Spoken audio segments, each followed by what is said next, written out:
RG Kar medical college ও হাসপাতালের নারকীয় ঘটনা, সেই নারকীয় ঘটনায় বাংলায় বিভিন্ন রাজনৈতিক দলগুলো নিজের মতো করে প্রতিবাদে সরব হচ্ছেন।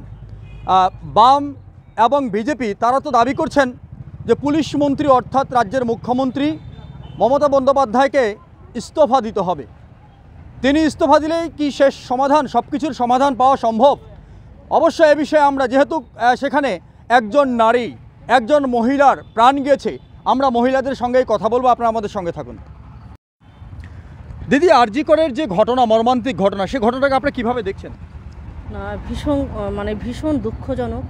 আমরা পশ্চিমবঙ্গবাসী, আমরা সকলেই আমরা ভীষণ দুঃখ মর্মাহত যে এইরকম একটা ঘটনা ঘটেছে। এইরকম ঘটনার জন্য আমরা যারা দোষী আছেন তাদের আমরা ফাঁসির দাবি করছি। এই নিয়ে আমাদের দেখেছেন নেত্রী মমতা বন্দ্যোপাধ্যায়, তিনি রাজপথে নেমেছেন। আমরা প্রতি ব্লকে ব্লকে আমরা সেই ধর্ষণকারীদের যেন অবিলম্বে ধরা হয় এবং তাদের শাস্তি মানে একদম ফাঁসি। কারণ এই রকম যদি না হয় তাহলে পরপর আমরাও তো সেই রকম প্রত্যেককেই এগিয়ে আসতে হবে।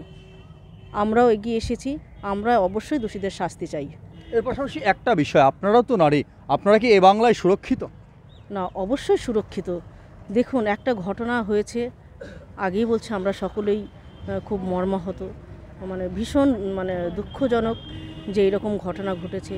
আমরা এখানে কখনোই আমরা তাদের পক্ষে আমরা নই। আমরা সবসময় আগেও চেয়েছি, আমাদের অভিষেক বন্দ্যোপাধ্যায় তিনিও টুইট করে বলেছেন তাড়াতাড়ি দোষীদের শাস্তি ধরার ব্যবস্থা করছেন। দিদি প্রথমে আমরা চেষ্টা করেছিলাম, দিদি চেষ্টা করেছিলেন, তারপরে সিবিআই তদন্ত করা হয়েছে।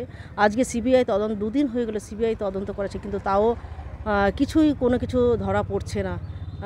একটু রহস্যজনক। আর বিরোধীরা তো কাজই তাই তাদের। আপনারা দেখতে পেয়েছেন যে আজকে শুভেন্দু অধিকারের জায়গায় একটা মহিলা গণধর্ষিত হয়েছে, তাহলে তারা কি করবেন? বিজেপি রাজ্য শাসিত দেশেও তো হচ্ছে, আমরা তাদেরও সমর্থন করি না। আমরা কোনো মেয়ের এইরকম হোক আমরা সমর্থন করি না। সেই সমর্থনের করি না বলেই কিন্তু আজকে আমরা কিন্তু ব্লকে ব্লকে আমরা আন্দোলন করছি, আমরা বসে বিক্ষোভ দেখাচ্ছি। আপনারা দেখতে চেয়েছেন রাত্রি নিবাস যাত্রী যেভাবে আন্দোলন করছে, মোমবাতি মিছিল করছেন, কিন্তু তার পেছনে কি চলছে? আজকে সরকারি জিনিসপত্র, হসপিটাল ভাঙচুর হচ্ছে। আচ্ছা, আপনারাই বলুন তো, যে ওখানে যখন অসুস্থ হয় শুধু তৃণমূলের মানুষ কি অসুস্থ হয়? অন্য কোনো দলের মানুষকে অসুস্থ হয় না? আজকে কর্মবিরতি রাখছেন ডাক্তাররা, এটাও কিন্তু আমরা পক্ষপাতী নই আমরা, যে আজকে অবশ্যই তারা আন্দোলন করবেন, কিন্তু আমরা ভগবানের পরে আমরা ডাক্তারদের দেখি। সেই ডাক্তাররা যদি আজকে এই রকম প্রত্যেকেই হয়ে যায়, তাহলে তো আমাদের খুবই আমাদের দুঃখজনক। এটাও খুব দুঃখজনক যে আমাদের রাজ্যে হসপিটাল বন্ধ করে, কাজ বন্ধ করে আজকে তারা বিক্ষোভ জানাচ্ছেন। আপনারা বিক্ষোভ করুন, আপনারা আন্দোলন করুন, কিন্তু আপনারা সঙ্গে সঙ্গে আপনাদের পরিষেবাটাও দিন। এটা আমাদের দিদিও বলেছে, হাতে ধরি পায়ে ধরি, আপনারা আপনাদের কাজগুলো করুন, কিন্তু তবুও তারা কাজ করছেন না। এটাও খুব দুঃখজনক আমাদের।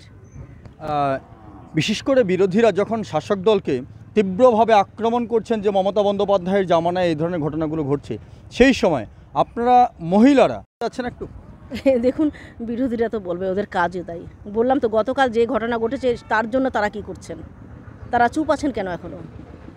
নিজের এরিয়ায় আজকে বিরোধী দলনেতা শুভেন্দু অধিকারী, তার এরিয়ায় ওই রকম, তিনি এখনও চুপ আছেন কী করে? আগে নিজের জন্য চাচির ডাল জায়গায় জায়গায় ঝাল করলে হবে না।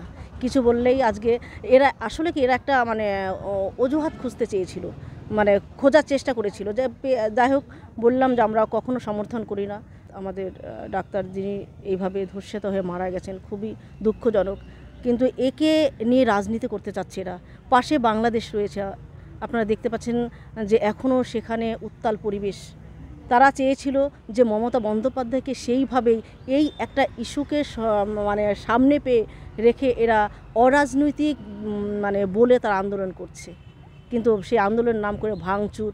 আপনারা এক খবরেই দেখলাম যে একজন যেটা সিপিএমের ছাত্র আন্দোলন করেছিলেন, তার মধ্যে একজন ধরা পড়েছে।